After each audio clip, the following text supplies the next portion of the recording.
और उसे करना चाहिए। और इसको आप आत्मिक 3 आधार आप बोल सकते हैं। आत्मिक 3 आधार मैंने क्या बोला? बोले बोले आप अगर मसीही हो, अगर आपको पढ़ना है तो कुछ महत्वपूर्ण सिद्धांत है, उस सिद्धांत को अपनाना ही पड़ेगा। इसको हम आत्मिक नियम बोल सकते हैं या आत्मिक स्तर बोल सकते हैं। और 3 स्तर हम आज बताना चाहते हैं। 3 स्तर कहाँ करने के लिए? आत्मिक विकास। और आत्मिक विकास नहीं तो आप आओ और जाओ, कोई फायदा होने वाला। बोलो हालेलुया। शॉर्टकट में इसी को हम लेके चलेंगे। और आत्मिक विकास आप बढ़े, विश्वास में बढ़े। क्योंकि बार बार मैं बोलता हूँ, यीशु मसीह ने जिसको जिसको चंगाई दिया, एक बात बोला, क्या तुझे विश्वास है कि मैं तुझे चंगा कर सकता हूँ? प्रभु ने क्या बोला? जब बोले हाँ प्रभु चंगा कर, जा, तेरे विश्वास ने तुझको वो तेरे आत्मिक विश्वास में। आज मैं चाहता हूँ आत्मिक विकास। अगर आत्मिक विकास नहीं बढ़ा तो किसी काम आई बैठ पड़ेगा। प्रेरितों का 2 अध्याय 42 में पढ़िए। 3 आधार है आत्मिक जीवन के। और वे प्रेरितों से शिक्षा देखो यहाँ पर लिखा है, और वे प्रेरितों से शिक्षा पाने और संगति रखने और रोटी तोड़ने और प्रार्थना करने में लौलीन रहे। प्रार्थना करने में क्या रहे? तो यहाँ की घटना आप जानते हैं। जब प्रभु का सेवक पतरस जब प्रचार किया और 3000 लोगों ने जब बपतिस्मा ले लिया, प्रभु को ग्रहण कर लिए, बपतिस्मा ले लिए, तो ये इन लोगों को बताया जा रहा है अब आपको करना क्या है। आपको प्रभु में बढ़ने के लिए, आत्मिक विकास होने के लिए आपको क्या करना है। कितने विश्वास करते हैं उन समय में, आज में आपको करना है। सबसे पहले में क्या लिखा है? प्रेरितों से शिक्षा पाने और उसके बाद संगति करने। रोटी तो आप प्रभु एक बार है, ओके। लेकिन उसके बाद लिखा प्रार्थना करने में क्या रहो। ये 3 का मतलब पहला परमेश्वर का वचन, दूसरा संगति और तीसरा प्रार्थना। यहाँ ऐसे बोल सकते हैं, पहला परमेश्वर का वचन, दूसरा है प्रार्थना और तीसरा है संगति। ये 3 नियम है आत्मिक विकास करने के लिए। आप तभी बढ़ सकते हैं जब एक जीवन में आपके नहीं है तो आप आइए और जाइए। इसलिए बोला हूँ सबसे पहले कलीसिया का स्थापना जब हुई तो ये लोग विश्वास किए, बपतिस्मा लिए, उसी समय से शुरू हुआ। और इन लोगों को कहा गया, और मैं कहता हूँ आप विश्वास करते हो, आप बपतिस्मा लिए हो, आप प्रभु को ग्रहण कर लियो, आपके लिए भी वही नियम चलना पड़ेगा। हालेलुया। प्रेरितों के काम में लिखा हुआ है प्रेरितों से। इसका मतलब आपको हर संडे को आप जो शिक्षा दिया जा रहा है उसे आप सुन करके क्या करना पड़ेगा? हालेलुया। इसलिए बाइबल बता रही है। अब मैं पहले बताया परमेश्वर का वचन, और वचन को मैं बात होता है। वचन आपको जीवन में होना चाहिए, वचन आपको पढ़ना चाहिए। कितने लोग वचन पढ़ के आए? हाथ उठाइए। कितने लोग वचन पढ़ के आए?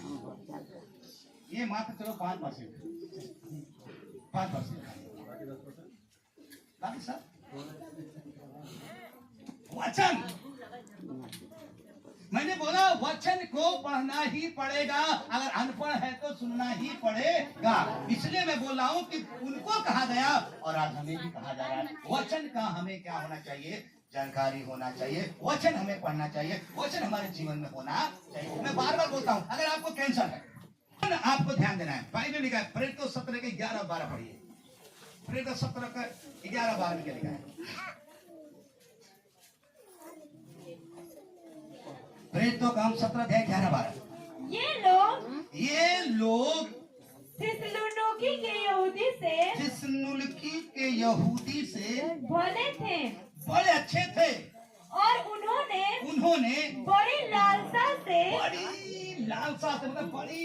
मतलब इच्छा से, बड़ी लालसा से वचन ग्रहण किया और प्रतिदिन पवित्र शास्त्र में पवित्र शास्त्र में वो लोग क्या थे? ढूंढते थे कि ये बातें यूं ही है, ये बातें वही है कि नहीं। इसलिए उनमें से बहुतों ने और यूनानी कुलीनी स्त्रियों में से और पुरुषों में से भी बहुतों ने विश्वास किया। बहुतों ने क्या किया? हालेलुया, बोलो हालेलुया। लोग जब पौलुस संदेश दे रहा था, एक नया प्रचार वहां पे जाके कर रहा था। और पौलुस जब प्रचार किया, लोग बड़े लालसा के साथ ये लोग वचन को क्या कर रहे थे, सुने क्या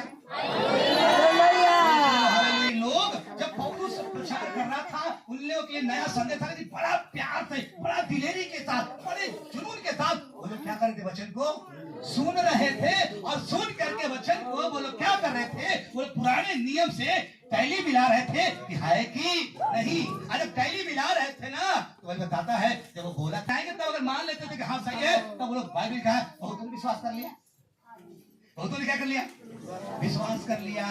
और यही आपको बता सकती है कि झूठा है कि सही है। इसीलिए आपको सबसे पहले परमेश्वर का वचन आपके पास होना चाहिए। यही लिखा है को शिक्षा पाने के लिए। तो आप जब शिक्षा सुनते हो तो सुन के अपने जीवन में क्या करो। अभी हम लोग प्रैक्टिकल करते हैं, हमारे पास एक बुक है और हमें सिखाया गया है ना पड़ेगा, शिक्षा लेना पड़ेगा। और ये वचन क्यों लेना पड़ेगा, पहला पत्रस 2 अध्याय का 1-2 पढ़ो क्या लिखा है, क्यों लेना पड़ेगा। पहला पत्रस 2 अध्याय का 1-2। इसलिए सब प्रकार का, पहला पत्रस 2 अध्याय 1-2। इसलिए सब प्रकार का बैर भाव, बैर भाव, ए भैया, बैर भाव और छल, और कौन सी, छल और कपट और डाह और निंदा को दूर करके नए जन्मे हुए बच्चों के समान निर्मल आत्मिक दूध की लालसा करो, ताकि उसके द्वारा उद्धार पाने के लिए बढ़ते जाओ। तैयार हो गए। इसलिए यहाँ पे लिखा है कि वचन क्यों हमें पढ़ना है, क्यों जाना है, क्योंकि उद्धार में बढ़ने के लिए, मजबूती होने के लिए, हमारा आत्मिक विकास होने के लिए हमें वचन को क्या करना पड़ेगा, पढ़ना पड़ेगा। अनपढ़ है तो सुनना पड़ेगा। बोलो हालेलुया। आप जब वचन सुनेंगे, जिसको वचन प्राप्त होगा वो क्या होगा, उससे नीति वचन 16 का 20 में क्या लिखा है,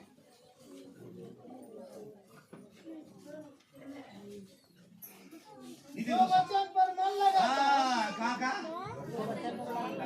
जो कलसिया में चुपचाप सोता है, बैठता है, लेट लपेट आता है, जो वचन पर मन लगाता वह कल्याण पाता है। कितने लोग कल्याण चाहिए, कितने लोग कल्याण चाहिए, तो क्या करना है, वचन पर जो बाइबल खरीदते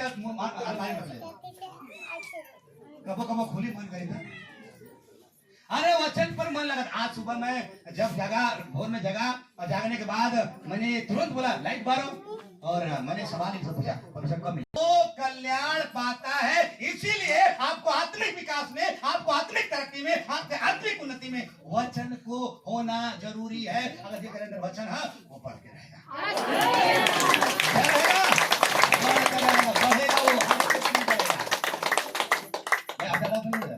इसलिए आपको क्या होना चाहिए, 3 काम। पहला क्या है, वचन। तो कितना लोग वचन पढ़ेंगे, कितना लोग नहीं पढ़ेंगे। तो वचन को क्या करना है, पढ़ना है। और वचन रविवार के दिन आपको क्या करना है, सीखना पड़ेगा। नंबर 1। नंबर 2, चलो संगति भी क्या करना है, रखना जरूरी है। पढ़ो जल्दी, इब्रानी 10 का 25।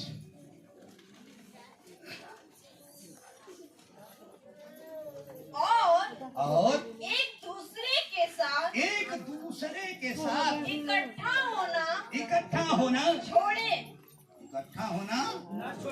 ना छोड़े। फिर से पढ़िए भैया।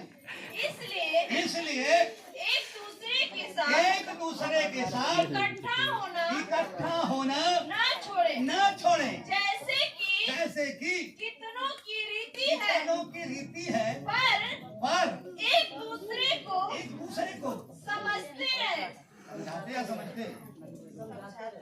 समझाते रहे। और ज्यों उस दिन को निकट आते देखो, त्यों और भी अधिक यह किया करो। क्या करो, इकट्ठा होना। एक मतलब यहाँ पे लिखा है, कुछ लोग इकट्ठे होने से अलग अलग हो गए हैं। और इकट्ठा अलग होने का कई कारण है। कुछ तो सताव के कारण अलग हो गए। क्या कारण? क्या कारण? हाँ, बड़े बड़े। क्योंकि जब जब समय निकट है किसका? यीशु मसीह का आने का। और ये इब्रानी में जो लिखा हुआ है, मैं बताना चाहता हूँ, ये लोग किसको, इन लोग को अच्छी तरह पता था कि इनके नजर से यीशु मसीह एकदम शीघ्र आने वाला है, इसलिए ये लोग इकट्ठा होना है। हमें एक साथ हो करके कमजोर को भी साथ लेकर के एकदम लगातार महिमा स्तुति करना है, क्योंकि यीशु जल्दी। उनके मुखातिब के बता रहा है कि यीशु जल्दी से दोनों इकट्ठा होना। आज मैं बताना चाहता हूँ आपको भी इकट्ठा होना है, न जाने को विश्वास है, न जाने। इसलिए संगति क्या करना है? यहाँ वाली भी संगति रखना होगा, घरों वाली संगति रखना पड़ेगा। बोलो हालेलुया, आपको लगातार संगति रखना पड़ेगा। अगर आप संगति रखते हो तो मैं बताना चाहता हूँ, जितना लगे कि समय निकट है उतना ही आप संगति रखो, उतना ही प्रार्थना स्तुति महिमा में क्या रहो। अब आपको नहीं पता यीशु मसीह कब आ जाए, लेकिन अगर आप सही रहोगे, लगे रहोगे, तैयारी में रहोगे, तो कोई दिक्कत कोई परेशानी नहीं रहेगा। बोलो हालेलुया। दूसरा पॉइंट है कि हमें संगति रखना क्या है, जरूरी है। और आपको पता होना चाहिए कि यीशु मसीह जल्दी आने वाला है, इसलिए संगति नहीं छोड़ना है।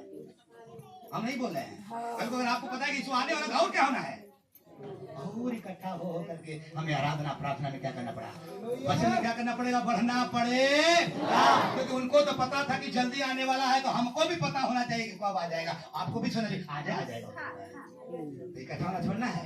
लगे हो गए, हम बहुत जान गए, हम वो है और एक दूसरे के संग इकट्ठा होना ना छोड़े, जैसे कि कितनों की रीति है, पर एक दूसरे को समझाते हैं। एक दूसरे को क्या करते रहो, आजकल समझाने वाले कम, लेकिन आगे वाला काम ज्यादा।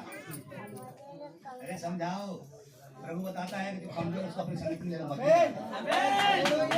छत में भी जाते हैं, अभी मैं एक दिन छत में गया था। प्रार्थना में क्या लिखा है, पढ़िए। यूहन्ना 14:13।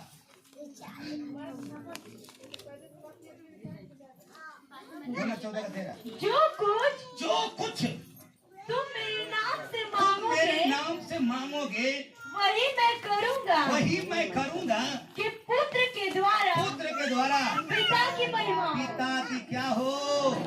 इसका मतलब यहाँ पे प्रभु मुझे करा है, जो कुछ तुम मांगे प्रार्थना में मांगे, मैं तुझे क्या करूंगा। इसलिए आपको प्रार्थना में सामर्थ्य होने के लिए आपको क्या मांगना पड़ेगा।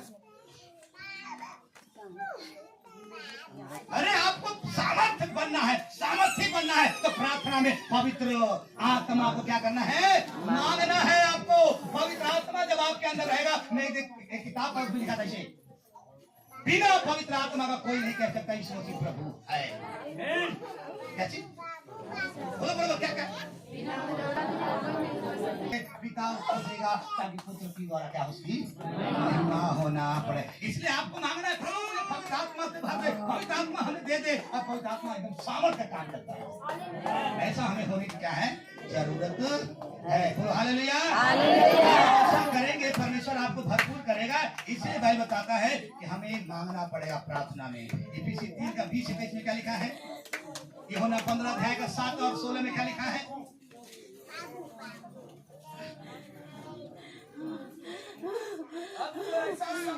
इफिसी 3:20 पढ़िए। अब जो ऐसा सामर्थ्य है कि हमारी विनती और समझ से कहीं अधिक, हमारी विनती समझ से कहीं अधिक काम कर सकता है उस सामर्थ्य के अनुसार जो हमें काम करता है कलीसिया में और मसीह यीशु में उसकी महिमा पीढ़ी से पीढ़ी तक युगानुयुग क्या होती है। जो चाहो मांगो और तुम्हारे लिए हो जाएगा।